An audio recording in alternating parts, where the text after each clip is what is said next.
Hello, good morning guys. This is Sambhav Kumar from Aditya Classes.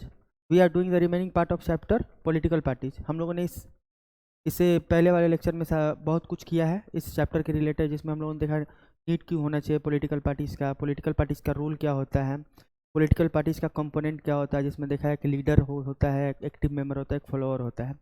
ठीक है। फिर political parties क्या क्या करती हैं, किस तरीके से पब्लिक के ओपिनियन को शेप करती हैं, caste in politics and politics in caste, ये वाला सिस्टम हम लोगों ने पिछले चैप्टर में समझा हुआ था कि एक मार्जिनलाइज सेक्शन है जो कि एलिनेट किया गया है सोसाइटी से, उस पर सरकार ज़्यादा ध्यान नहीं दे रही है।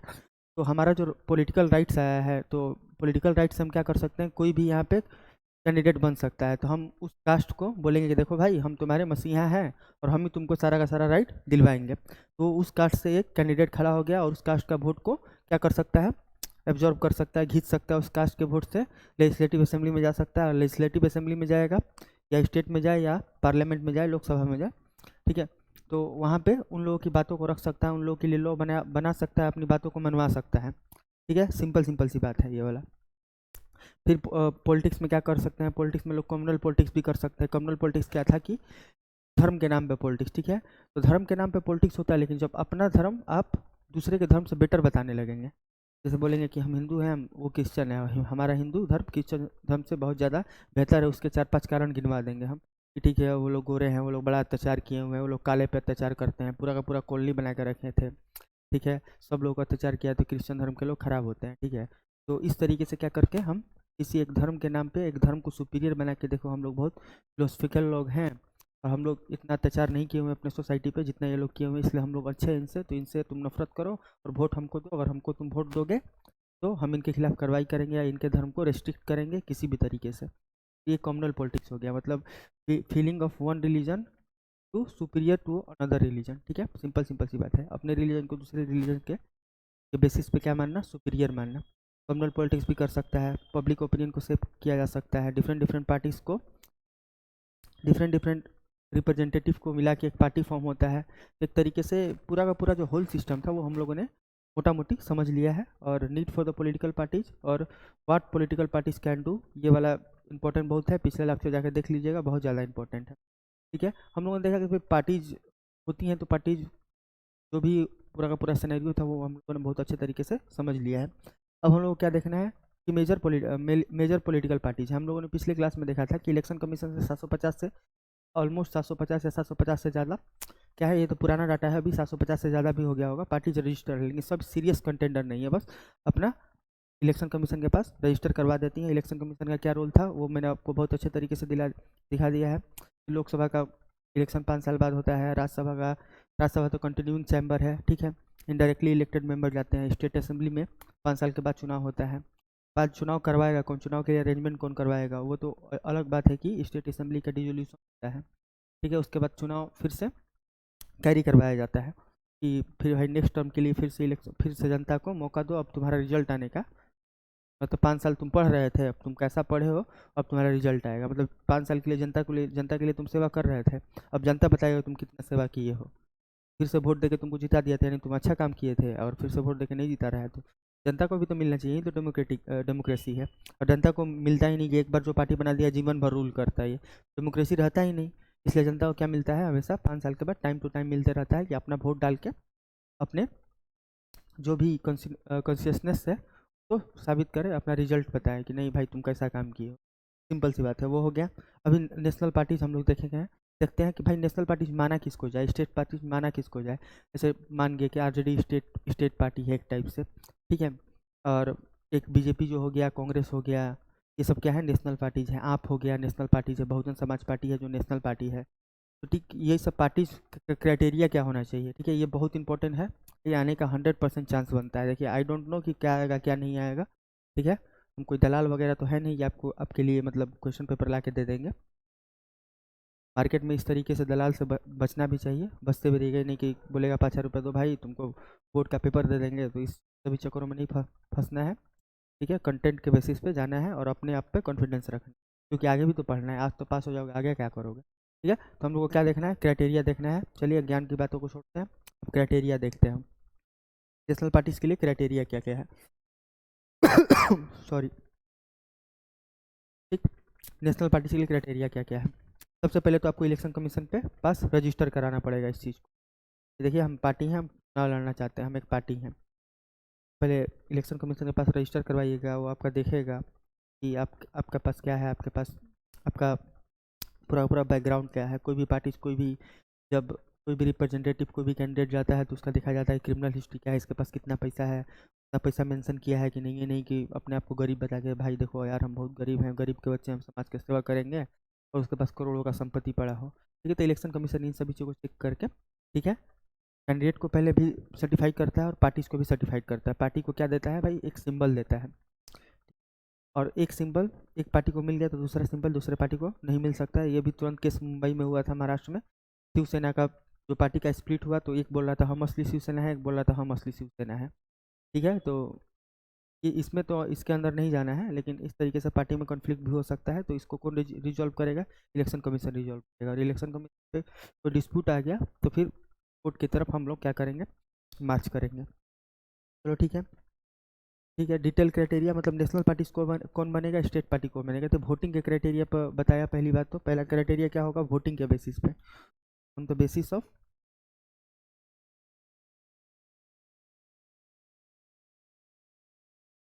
राम मंदिर बन रहा है इसलिए भगवा कलर का ही पेन यूज कर रहा है। ठीक है, तो द बेसिस ऑफ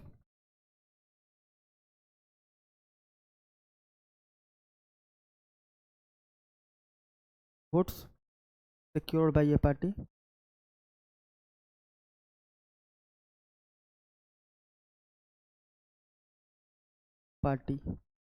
पहला क्राइटेरिया तो ये हो गया।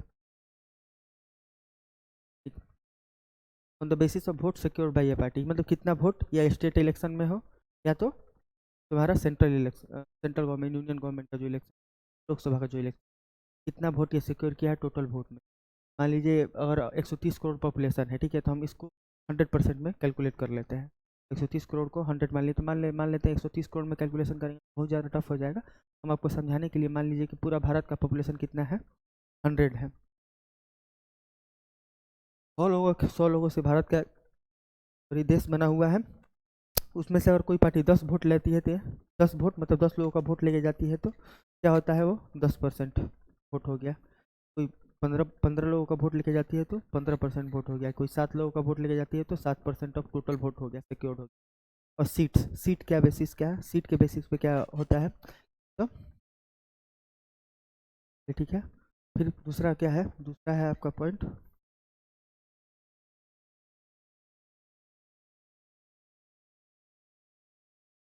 बीएससी।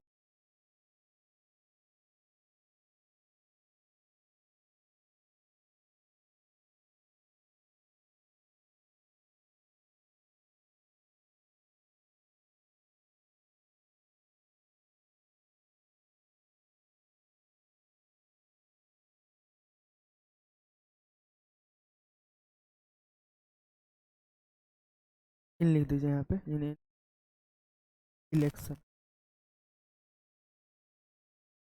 कोई लेजिस्लेटिव असेंबली का स्टेट स्टेट इलेक्शन हो, या आपका यूनियन इलेक्शन हो, लोकसभा का इलेक्शन, सभा का election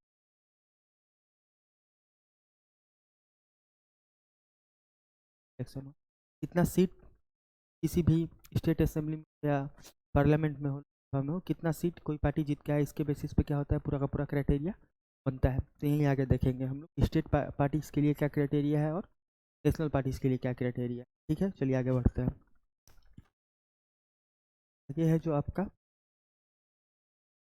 criteria for national party. ठीक है, नेशनल पार्टीज के लिए क्राइटेरिया है कि 6% of total vote in an election.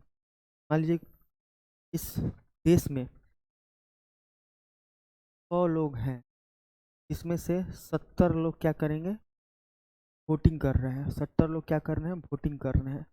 इसका 6% कितना हुआ, 70 लोगों का 6% तब ऑलमोस्ट 4.2 आएगा। ठीक है, तो मान लो 5 लोग और किसी पार्टी को वोट कर देते हैं, किसी पार्टी को वोट कर देंगे, क्या हो जाएगा लेजिस्लेटिव असेंबली में, क्या हो जाएगा, स्टेट पार्टीज के लिए रिकॉग्नाइज किया जा सकता है। ठीक है, समझ में आ गया ये वाला चीज़। 6% वोट उसको इलेक्शन में चाहिए किसी लेजिस्लेटिव असेंबली में ऑफ ए स्टेट, किसी भी एक स्टेट के लेजिस्लेटिव असेंबली में 6% वोट अगर सिक्योर कर लेता है तो उसको स्टेट पार्टीज का दर्जा दे दिया जाएगा, तब वो स्टेट पार्टी है। और क्या कर रहा है, ये at least 2 seat is recognise as a state party. दो सीट तो होना ही चाहिए, मतलब बिहार का बात करें तो 243 सीट पे 243 सीट है, 243 सीट है, उसमें से एटलीस्ट 2 सीट होना चाहिए उसका लेजिस्लेटिव असेंबली में, ठीक है, जहाँ पे मतलब 2 एमएलए होना चाहिए उस पार्टी का प्रेजेंट। और क्या हो सकता है, any party secures at least 6% of total vote in Lok Sabha, Lok Sabha में भी 6% वोट उसका होना चाहिए। और असेंबली इलेक्शन ये स्टेट पार्टी के लिए रिकॉग्नाइजेशन है, ये नेशनल पार्टी के लिए है। 6% लोकसभा के वोट में होना चाहिए और 4 स्टेट में मेजोरिटी में होना चाहिए। 4 स्टेट, 28 स्टेट है तो एटलीस्ट 4 स्टेट में अगर गवर्नमेंट है उसका, 4 स्टेट में, जैसे बीजेपी 4 स्टेट में मेजोरिटी मार्क क्रॉस की हुई है। जैसे बिहार का कितना है, 243 सीट है तो 122 130 23 सीट पे लगभग 121 122 सीट पे हमारा मेजोरिटी प्रूफ हो जाता है। तो अगर मान लो यहाँ पे भी बीजेपी की गवर्नमेंट है, यूपी में बीजेपी की गवर्नमेंट है, छत्तीसगढ़ में है, राजस्थान में है, मध्य प्रदेश में, 5 स्टेट में है, तो एक नेशनल पार्टी के लिए क्राइटेरिया के लिए वो क्या हो गई, एलिजिबल हो गई, ठीक है। और 4 सीट होना चाहिए उसको लोकसभा में, 4 सीट होना चाहिए उसको कहाँ पे, लोकसभा में, मतलब 543 सीट है, ठीक है, तो 4 सीट तो एटलीस्ट होना ही चाहिए उसमें से, मतलब 4 इसका एमपी, इस किसी पार्टी का अगर 4 एमपी हो कहाँ पे, लोकसभा में, तो वो एक पार्टी नेशनल पार्टी की तरह, मतलब नेशनल पार्टी की तरह गिनी जाएगी, उसका काउंटिंग नेशनल पार्टी में होने लगेगा, ठीक है। तो ये क्राइटेरिया एकदम स्क्रीनशॉट कर लीजिए, बहुत इंपॉर्टेंट है, इसके आने के चांसेस बहुत ज़्यादा है, ठीक है। तब कुछ मेजर क्या देखेंगे हम, पॉलिटिकल पार्टीज को देखेंगे, ठीक। ये उतना खास नहीं है, बस 2-3 पार्टीज का नाम याद मतलब कीजिएगा, ठीक है, तो एग्जाम्पल वगैरह पुट करने में ज़्यादा मतलब अच्छा रहेगा, ठीक। तो मेजर पार्टी देखते हैं कौन कौन से हैं। फिर एक AITMC है, ठीक है, तृणमूल, AITC, ठीक है, ऑल इंडिया तृणमूल कांग्रेस, ठीक है, ममता बनर्जी की पार्टी है। 1998 में 1 जनवरी 1998 को क्या किया गया था, इसको स्टार्ट किया गया था। 2016 में क्या किया गया, इसको नेशनल पार्टी का रिकॉग्नाइजेशन मिल गया, ठीक है। और इसका फ्लावर एंड ग्रास है, फ्लावर एंड ग्रास है। इसका सिंबल क्या है, सिंबल कौन करता है असाइन, इलेक्शन कमीशन करता है किसी पार्टी को। फ्लावर एंड ग्रास इसका सिंबल है। Committed to secularism and federalism, federalism हम बता चुके हैं कि यहाँ पे डिफरेंट डिफरेंट करके स्टेट्स थे, ठीक है, different different state holding together federation है ये वाला हमारा वाला, ये सब लोग आए हैं और सब पावर का डिवीजन हुआ है, ठीक है, स्टेट और यूनियन के बीच में। सेंट्रल लिस्ट, स्टेट लिस्ट और कंकरेंट लिस्ट और एक रेसिड्यूरी लिस्ट होता है। तो उस बेसिस पे जिस लिस्ट में जो जो प्रोविजन दिया गया है उस हिसाब से स्टेट असेंबली अपना क्या कर सकती है, लॉ बना सकती है, और सेंट्रल असेंबली अपना लॉ बना सकती है, ठीक है। Has been powered in, West Bengal में पावर है सिंस 2000। इस पार्टी पे बहुत ज़्यादा मतलब करप्शन का चार्ज भी लगता है कि अभी तुरंत डिसेंट्रलाइजेशन में, जो भी डिसेंट्रलाइजेशन लोकल गवर्नमेंट के बारे में आपको थोड़ा बहुत पता होगा, तो यहाँ पे जब पंचायत का चुनाव हुआ था तो इस पार्टी पे बहुत ज़्यादा आरोप लगा था कि ये लोग करप्ट प्रैक्टिस करके जीत जाते हैं, ठीक है। और कहाँ कहाँ प्रेजेंस है इनका, अरुणाचल प्रदेश में, मणिपुर में, त्रिपुरा में, देखेंगे बंगाल से सटा हुआ स्टेट ही है सारा का सारा, वहाँ पे इनका क्या है, पूरा का पूरा प्रेजेंस है। In general election held in 2014 it got 3.84% vote and one 34 seats, marking the 4th largest party in the Lok Sabha, चौथी लार्जेस्ट पार्टी है। इसका 3.84% ही क्या वोट्स मिला था, लेकिन कितना सीट मिला था इसको, 34 सीट्स मिला था, ठीक है। 34 सीट यानी नेशनल पार्टी के लिए क्राइटेरिया के लिए कितना जरूरी था, 4 सीट जरूरी था, इसके पास कितना है, 34 सीट्स। तो एक नेशनल पार्टी की तरह इसको रिकॉग्नाइज, ऑब्वियस सी बात है, क्राइटेरिया को ये फुलफिल कर रहा है, ठीक है। चलिए आगे देखते हैं हम कौन पार्टी है, बहुजन समाज पार्टी, ठीक है। ये काशीराम द्वारा बनाया गया था 1984 में, ठीक है। याद रखना है, बहुत प्रोमिनेंट पर्सन है ये, प्रोमिनेंट पर्सन है लोअर कास्ट के लिए, क्योंकि लोअर कास्ट के बेसिस पे क्या करते हैं कि कास्ट में, जैसे जो लोअर कास्ट के लोग हैं उनको मंदिर वगैरह नहीं जाने दिया जाता था आज़ादी के बाद भी, तो ये उसमें इनका सिग्निफिकेंट रोल रहा है, ठीक है। तो 1984 में क्या हुआ था, फॉर्म किए थे, ठीक है। और किसका किस पार्टी को, मतलब किस किस रिलीजियस ग्रुप, किस किस कास्ट ग्रुप को ये टारगेट करते थे, तो ऑब्वियस सी बात है ये हमेशा लोअर कास्ट ग्रुप को टारगेट करते थे। Stand for the cause of securing the interest of welfare of Dalits and oppressed people, ठीक है।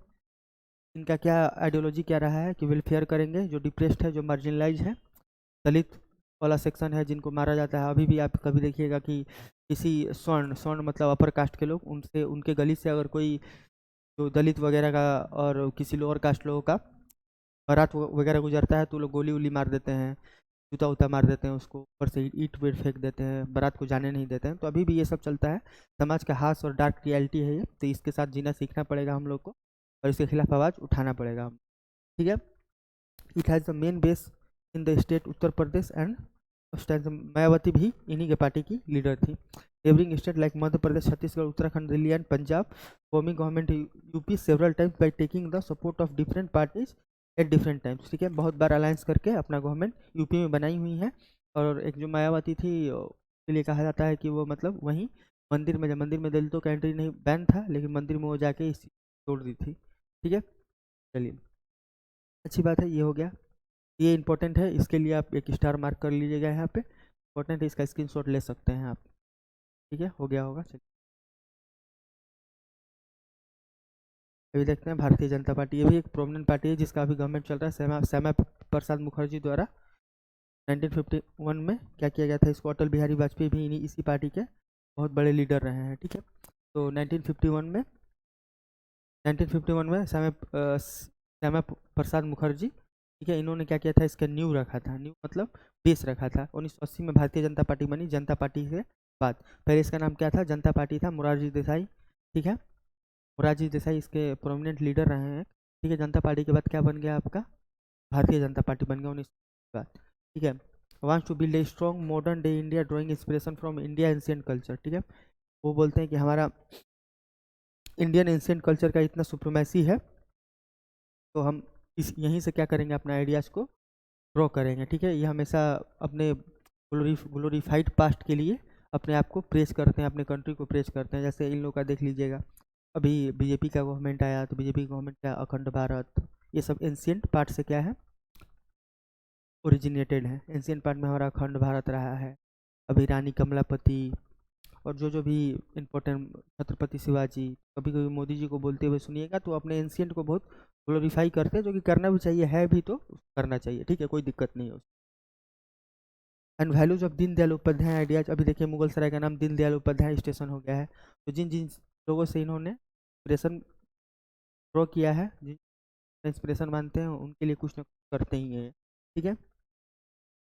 Integral integral humanism and Antyodaya. Antyodaya का कॉन्सेप्ट क्या है कि जो समाज का सबसे लोअर सेक्शन का लोग है उसके के पास भी क्या पहुँचे, बेनिफिट पहुँचे, ये इन लोग का कंसेप्ट है। कल्चरल नेशनलिज्म और हिंदुत्व बोल सकते हैं। कल्चरल नेशनलिज्म, आप कल्चरल नेशनलिज्म का मतलब ये समझ सकते हैं डायरेक्टली, तो अभी हमारा जो कल्चर है वो नेशनलिज्म की तरह ये कर पाना। जैसे अब देखिए, ये बोलने के लिए अब दिया हुआ है तो बताने के लिए बता रहे हैं, कंट्रोवर्शियल हो सकता है, तो मेरा कोई इंटेंशन नहीं रहा है किसी को तो कंट्रोवर्सी करने का। जो लिखा हुआ है वो तो पढ़ाना पड़ेगा ही। कल्चर क्या होता है कि जैसे अभी आप देखिएगा कि आप जब हिंदू बोलिएगा तो अपने आप समझ में आएगा तो नेशनलिस्ट ही हो। जब आपके धर्म में इस्लामिक इमेज आएगा तो आपके दिमाग में ऐसे ही आता होगा कि ये नेशनलिस्ट नहीं है, ठीक है। तो एक पॉलिटिकल पार्टीज क्या करती है, किसी भी पब्लिक ओपिनियन को शेप करती है, ठीक है, उस तरीके से कि लोगों को ये लगने लगे। हो सकता है कि हमारा भी ओपिनियन शेप हुआ हो बहुत अच्छे, मतलब बहुत कुछ ना कुछ तरीके से, कुछ ना कुछ एफर्ट से क्या हुआ, शेप हुआ हो, इसलिए हमको ऐसा लग रहा हो। ऐसा कोई ज़रूरी नहीं कि हिंदू हो वहीं सिर्फ नेशनलिस्ट हो, वो भी नेशनलिस्ट हो सकता है। ऑब्वियस सी बात है, बहुत सारे इसका एग्जाम्पल है, अशफाकुल्ला खान का एग्जाम्पल ले सकते हैं, जब मौलाना आज़ाद का एग्जाम्पल ले सकते हैं आप, अब ठीक है, अब्दुल कलाम का एग्जाम्पल ले सकते हैं, जो कि greatest scientist as well as president भी रहे हैं, ठीक है। तो बहुत सारे लोग हैं जो सभी देश के लिए काम कर रहे हैं, ठीक। किसी एक कल्चरल नेशनलिज्म को एक तरीके से उसका नेगेटिव इम्पैक्ट भी हो सकता है, उसका पॉजिटिव इम्पैक्ट भी हो सकता है। आप बहुत कुछ पढ़ा दिए कि पॉलिटिकल पार्टीज़ का क्या काम क्या होता है, कि किसी को अपील करना, इमोशनल अपील करना, कल्चरल अपील करना, ठीक है। तो इन सभी चीज़ों से रिलेट करके आप इस चीज़ को देख सकते हैं। Very important element in this conception of the Indian nationhood and politics, ठीक है। हिंदुत्व का पॉलिटिक्स करती है, ठीक है। Earlier limited to the north and west and urban areas, the party expanded its support in the south east, north east and the rural area. Emerge as the largest party in 282 members in the 2014। Narendra Modi जीते थे 2014 में, 282 seat आया था इनका, ठीक है, लोकसभा के election में। कितना, 543 है, 50+1 मतलब 272 सीट चाहिए, ठीक है। 282 आया था, ऑब्वियस सी बात है, अकेला पार्टी क्या कर सकता है, गवर्नमेंट फॉर्म कर सकता है, ठीक। चलिए अभी देखते हैं communist party of India. Communist party of India M N Roy द्वारा बनाया गया था 1925 में, ठीक है। एम एन रॉय द्वारा बनाया गया था 1900। बिलीव्स इन द मार्क्सिज्म, ठीक है, Marxism and Leninism, secularism and democracy, believe करते हैं ऐसा। मार्क्सिज्म क्या है, जो मार्क्स ऐसा सोचते थे, और लेनिन क्या है, व्लादिमीर लेनिन जो था, क्या आइडिया से इंस्पायर थे, सोशलिज्म से इंस्पायर थे, कि सोसाइटी में किसी भी तरीके का भेदभाव नहीं होना चाहिए, सोसाइटी में इक्वालिटी मेंटेन होना चाहिए, ठीक है, जो रिसोर्सेज का डिस्ट्रीब्यूशन है सबको इक्वल एक्सेस मिले उसके लिए, ठीक। इन सभी चीज़ों का क्या था, इनका एक आइडियोलॉजी था, ठीक है। The forces of sectionism and communalism, ठीक है। और सेक्शनिज्म किसी एक सेक्शन को सपोर्ट करना, और कम्युनलिज्म, कम्युनलिज्म मतलब किसी एक धर्म को पर बताना, इन सभी चीज़ों को क्या करते थे, अपोज करते थे, ठीक है। Accept the parliamentary democracy as a means of promoting the interest of a working class, farmers and the poor, ठीक है। लोअर लोग जो मार्जिनलाइज सेक्शन थे उनके बेस पे पॉलिटिक्स करते थे ये लोग, ठीक है। Significant presence in the state of Kerala, West Bengal, Punjab, Andhra Pradesh and the Tamil Nadu secured less than 1% vote and 1 seat in the 2014 Lok Sabha election, ठीक है। तो क्या एक नेशनल पार्टी की तरह इसको, एक एक टाइम तो नेशनल पार्टी था ये, लेकिन मतलब इस समय तो नेशनल पार्टी ऑब्वियस सी बात है नहीं होगा। 1% वोट आया है, 1 सीट आया है 2014 में, तो ऑब्वियस सी बात है नेशनल पार्टी नहीं रहेगा ये, क्योंकि नेशनल पार्टी के लिए कितना चाहिए, 6% वोट चाहिए, एटलीस्ट 4 सीट्स, 4 सीट्स तो चाहिए ही। चलिए ये वाला क्लियर हो गया, आगे देखते हैं क्या है। CPIM, ठीक है, देखिए CPIM बस क्या फाउंडेड इन 1964 में, ठीक है। ये क्या हो गया था, CPI का ही डिवीजन हो गया था आइडियोलॉजी की बेसिस पे, जिस तरीके से बुद्धिज्म में महायान और हीनयान का होता है, उसी तरीके से CPI के लोग थे, कुछ लोग मार्क्सिज्म में चले गए, ठीक है। और एक CPIM ML भी बनेगा, ठीक है, CPIML, तो वो भी देख लेंगे हम लोग बहुत अच्छे तरीके से। कम्युनिज्म का बेसिक मतलब क्या होता है, कम्युनिज्म का बेसिक मतलब होता है, कम्युनिज्म का पूरा आप ऐसा समझ सकते हैं कि क्लासलेस सोसाइटी बना दे। जैसे आप लोग हमसे पढ़ रहे हैं तो आप हमको पैसा मत दीजिए, ठीक है, हम क्या करेंगे, आपके घर आके खाना खा लेंगे, ठीक है। तो इस तरीके से एक्सचेंज होगा, मतलब क्लासलेस सोसाइटी बनाने का कोई क्लास नहीं रहेगा, मतलब जो डॉक्टर है वो सर्व करेगा, जिसको खाना चाहिए वो एग्रीकल्चरलिस्ट के घर से लेके चला आएगा। तो इस तरीके से सोसाइटी, एक आइडियल सोसाइटी का ये लोग डिमांड करते हैं। तो ऑब्वियस सी बात है, प्रैक्टिकल तो है नहीं, लेकिन आइडियल सोसाइटी का एक थिंकिंग है, तो ये लोग क्या करते हैं उसको अटेंड करना है, ठीक है। इम्पेरियलिज्म को क्या करते हैं, इंपीरियलिज्म और कम्युनिज्म को क्या करते हैं, ऑब्वियस बात, इंपीरियलिज्म क्या होता है, एक ऐसा आदमी, एक ऐसा ग्रुप ऑफ पीपल जो एक्सपेंशनिस्ट नेचर, एक्सपेंशनिस्ट मतलब एक्सपेंशनिस्ट, अपने पैसे के दम पे अपने साम्राज्य को बढ़ाया। जैसे इंपीरियल कॉलोनियल रूल आप लोग सुने हो, लोग हड़पते थे ना, हड़प नीति था उन लोगों का, दूसरे के ज़मीन को हड़प लेते हैं, एक इम्पीरियलिस्टिक है, उस पर ब्रिटेन का सुप्रीमेसी जमा देंगे, ये सब इस टाइप से उनका क्या होता था, इंपीरियलिज्म इसी को कहते हैं, ठीक है। 2014 में क्या हुआ था, 3% वोट आया और 9 सीट जीता, तो ऑब्वियस सी बात है CPIM एक नेशनल पार्टी रहेगा ही रहेगा। 9 सीट तो आ गया ना लोकसभा में, ठीक है, 9 कितना, 4 सीट आना चाहिए एटलीस्ट। इंडियन नेशनल कांग्रेस 1885 में फॉर्म हुआ था, AOU में फॉर्म किया था, और 1885 में, और 1886 में क्या हुआ आपका, WC भूमकेश चंद्र चटर्जी जो थे पहला बार इसका प्रेसिडेंट बने थे। ये इनका तो एक आज़ादी की लड़ाई में, फ्रीडम फाइटिंग में इनका एक बहुत बड़ा सिग्निफिकेंट रोल रहा है। उस समय का कांग्रेस का बात कर रहे हैं, इस समय कांग्रेस का बात नहीं कर रहे, उस समय उसमें रियलिटी में बहुत अच्छे अच्छे लीडर थे, नेहरू जी हो गए, आपका सुभाष चंद्र बोस हो गए, बहुत रियलिटी में, जैसे बिपिन चंद्र पाल हो गए, बाल गंगाधर लोकमान्य तिलक हो गए। इस पार्टी में हालांकि बहुत सारा आइडियोलॉजिकल डिफरेंस पे स्प्लिट आए हैं, बहुत सारे, जैसे एक आपका एक्सट्रीमिस्ट और मॉडरेट्स में आ गया आपका है, फिर एक रिवोल्यूशनरी फेज भी आया जिसमें भगत सिंह वगैरह थे। तो ये लोग कांग्रेस से ताल्लुक उतना नहीं रखते थे, अपोज भी करते थे, लेकिन ये बात बहुत सही है कि वो लोग नहीं रहते तो हमारा देश आज़ाद नहीं हो पाता, के लिए रिस्पेक्ट है। अपार्ट फ्रॉम पॉलिटिक्स जो बात सही है, लेकिन उस समय का कांग्रेस में जमीन आसमान का अंतर है भाई। उस समय रियलिटी में बहुत पढ़े लिखे लीडर थे, और जो हमारा कॉन्स्टिट्यूशन बना के गए हैं उस समय रियलिटी में वो लोग नेशनल स्ट्रगल के लिए लड़े थे, इसलिए हमारा कॉन्स्टिट्यूशन अच्छा बना के गए हैं। 75 साल हो गया लेकिन हमारे देश में कोई सिविल वार नहीं हुआ है। एक बार इंदिरा गांधी का अगर पीरियड छोड़ दिया जाए, उसके बाद मतलब भारत में कभी भी ऐसा कोई पॉलिटिकल क्राइसिस नहीं हुआ है जिसमें हम लोग को शर्मिंदगी महसूस हो, ठीक है, सिंपल सिंपल सी बात है। और इसमें देखना है, नेहरू पार्टी मतलब मॉडर्न सेकुलर डेमोक्रेटिक, सेकुलरिज्म को फादर कहा जाता है, सेकुलरिज्म को फादर कहा जाता है किसको, नेहरू को। सेकुलरिज्म मतलब धर्मनिरपेक्ष है, हमारे हमारे देश में बहुत धर्म के लोग रहते हैं, बहुत बहुत धर्म मतलब यहाँ पे रिलीजियस प्लुरलिटी है, ठीक है, मतलब रिलीजियस डाइवर्सिटी है यहाँ पे, ठीक। रिलीजियस डाइवर्सिटी का मतलब क्या होता है बहुत सारे रिलीजन एक साथ रहेंगे, बहुत सारे रिलीजन एक साथ रहेंगे तो सबको रिप्रेजेंटेशन देना पड़ेगा।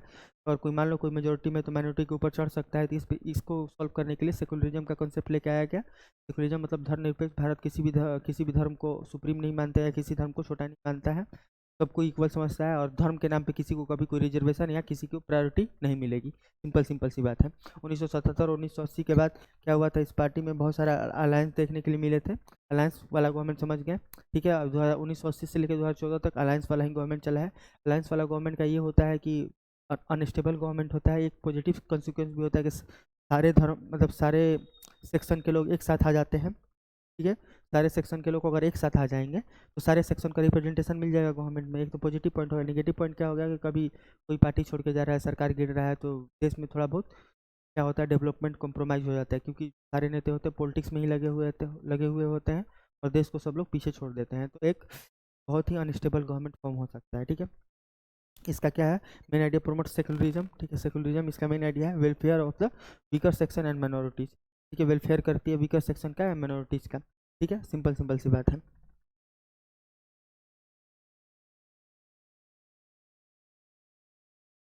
ठीक है। एक नेशनलिस्ट कांग्रेस पार्टी एनसीपी था, जो शरद पवार का पार्टी, आप लोग देखेंगे बहुत ही प्रोमिनेंट लीडर है महाराष्ट्र के। तो फॉर्म इन 1999 में फॉर्म हुआ था, अलग हो गया था एनसीपी कांग्रेस से ही कुछ इंटरनल कॉन्फ्लिक्ट के कारण। Suppose democracy, Gandhian secularism, equality, social justice and federalism, ठीक है। फेडरलिज्म का ये सब कंसेप्ट आप पढ़ चुके हैं, बार बार रिपीट नहीं करेंगे।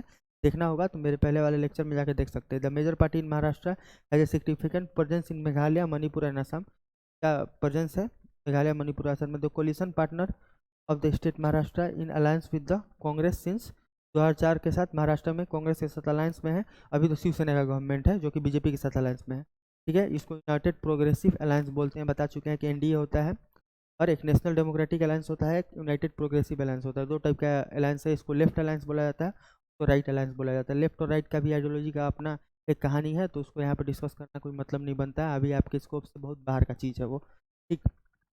कुछ कुछ स्टेट पार्टीज को देख लेते हैं, ठीक है। स्टेट पार्टीज क्या होते हैं भाई, स्टेट पार्टीज में बीजू जनता दल उड़ीसा, ठीक है, उड़ीसा का पार्टी है।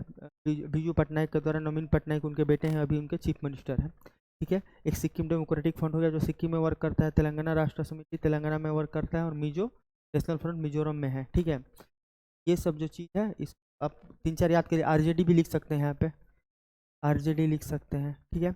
आरजेडी भी हो गया आपका, जेडीयू हो गया, जेडीयू हो गया, स्टेट पार्टीज में आ गया आपका, ठीक है। तो दो और भी ऐड कर सकते हैं। आरजेडी क्या है, बिहार में है, बिहार में इसका प्रेजेंस है, थोड़ा बहुत यूपी में भी है। जेडीयू कहाँ हो गया भाई आपका, जेडीयू समाजवादी पार्टी लिख सकते हैं, सपा समाजवादी पार्टी उत्तर प्रदेश। जेडीयू भी बिहार और यूपी में है, इसका प्रेजेंट बिहार और का प्रेजेंस, ठीक है। इन सभी चीज़ करके बहुत सारे स्टेट पार्टी हैं, कोई भी लिख सकते हैं, कोई ज़रूरी नहीं है जो दिया हो वही लिखना है, आप इसका स्क्रीनशॉट ले सकते हैं। और इसका बस हमको लगता है कि एक और टॉपिक बाकी होगा, इसके बाद ये चैप्टर खत्म हो जाएगा। Stay tune with Aditya classes, मिलते हैं नेक्स्ट क्लास में। Thank you so much.